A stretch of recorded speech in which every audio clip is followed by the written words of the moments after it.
going on, guys? So today I want to talk about MAHA a little bit. People think it's a super right-winged thing, but it's not. It should be bipartisan to make our country healthy. Clearly there's a problem when 70% of adults are either type 2 diabetic or pre-diabetic, or when 1 in 33 kids born in this country develops autism, or how there's over 50 vaccines on the childhood schedule. In your childhood you get over 50 vaccines, where in 1980 it was 2 or 3. And the fact that the USA makes up 4% of the global population, but 50% of pharmaceutical profits, and is 59th in life expectancy among all countries, and by far the least healthy country in terms of by far the least healthy country in terms of the developed nations. And the fact that, you know, it's a spiritual battle and RFK is like made out to look like some crazy idiot, and people on the left don't even listen to what he has to say or like fact checks any of the things he's mentioning, because they're just like, oh yeah, he's an idiot, he's on Trump's side now. He was a Democrat his whole life. He used to hate Trump, and he used to buy into the media's attacks on Trump. And now, when his own party let him go, he became independent, and then he became a piece of Trump's cabinet, because he actually has been praying to God for 20 years to let him save these children and the atrocities that's happening in our country. So there's a vaccine study published too, and honestly I don't know if vaccines are a bigger problem or the food pyramid's a bigger problem, but the problem is that pharma and money are profiting hugely off of our children being sick, and our country being sick and having chronic diseases, and over 25% of women are on antidepressants, and 70% of us are it might be 50% on this statistic, where we're either pre-diabetic or already have type 2 diabetes, which is the self-imposed one. And it's just ridiculous how many lies we've been given. Like the food pyramid says sugar and carbs are good for you. It's at the base of the food pyramid. But sugar and carbs cause obesity. They cause insulin resistance. So we're getting flooded with all these sugars, and when you break down carbs, they turn into sugar as well, and then all of a sudden we're not able to digest them anymore, and we just get fat as hell.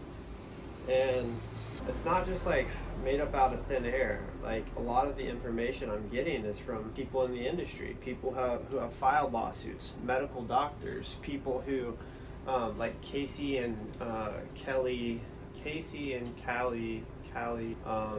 The lady was a Harvard graduate. Stanford top upper class graduate surgeon who went on Tucker Carlson and talked about all of these things. I definitely recommend that interview, but she was just like, I'm tired of just like cutting people up without helping people actually get better. They're just living in a MD system where they're facilitating these health problems, and they're not actually curing anyone, and you're just slicing people up and doing surgery on all these sick people, and it's just wrong. It's like, why don't you look at preventing these sickness rather than creating a habitat for them? Never looking at why someone's sick, just kind of dragging the problem along and propping them up just enough so they can keep going, but they're not healthy and they're not happy. And it's just a spiritual battle, man. Like, we have to open our eyes. We have to do our independent research. Anyone who does their independent research feels strongly about like, I'm not going to give my kid a vaccine for a sexually transmitted disease, and a disease you get when you inject an IV needle when they're first born. They're not having sex, and they're not injecting needles into their rusty needles into their body. What the hell is that? The first hour that kids are born, they do that, and it's sick. And I think that it's real evil coming from the top. Something about like preventing people so it's chlamydia. They put this like this goop on their eyes. Kids, it's an ointment they just smear on their eyes as soon as they're born that prevents chlamydia. And it's okay, so they're exposed immediately to some sexual crap, like preventing it. And by preventing, something, you have to put a little dosage of what it actually is in their body. And then they're preventing people from dirty, rusty needles. There's a freaking wasp here. Get the fuck away. Yeah. It's all connected.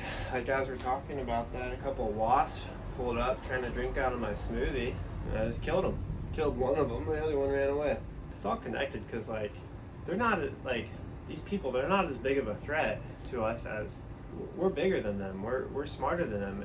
Like, your individual asking the question already trumps all this evil that's just, like, crawling over our entire country with this medical problem. If we solve this, we're going to be so much better. Open our eyes. So we need to be aware of it. We need to do our research. We need to support the Maha movement 100%. He's not forcing anyone to take anything. He's advocating for gold standard science so we all know the facts. And so we're not going to purposely kill ourselves and drug ourselves when we know all the science that says against it. So he also wants to get the corruption out. So the company who's making the policies for the pharmaceutical decisions aren't 13 of the 20 cabinet members are representatives of pharma. We can't have that. Just take a deep dive. I really encourage you to take a deep dive. Like the study that was presented to Congress, or I'm sorry, the Senate, on September 9th of 2025 this year, just a few days ago, they said that it was a study. It had 19,000 kids. 16,000 were vaccinated. 3,000 were not vaccinated at all. They studied them over 10 years, and what they found was that 57% of the vaccinated kids developed one or more chronic diseases, and only 17% of the unvaccinated kids developed a chronic disease. These are not mainstream studies. This was a study that they had to bring to Congress. It wouldn't pass into the NIH because the NIH is corrupted as all get out. Pharma controls most of the funding for the NIH, or the decisions of the companies who put data in there. So it is beyond corrupted. There's a huge problem. If you can't look at the outcomes of how unhealthy our country is and then question, maybe like some of what we're doing isn't working, then you're lost. You have to look at the outcomes and question the procedures and the standard quo and everything. It's just crazy. So yeah, they have influence over media, prevents the media from talking out about it.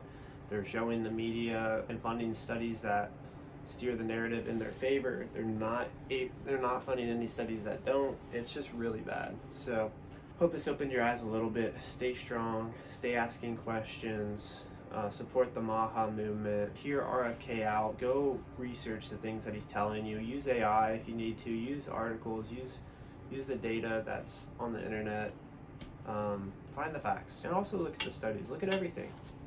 You'll see that this is not made up. And when I'm doing the research, sometimes like I hear people say something like, 70% this. In reality, it's actually 55%. 50% of women are on antidepressants. In reality, it's 25% of women on antidepressants. So do the research, figure it out, and I'll see you guys in the next one. Peace.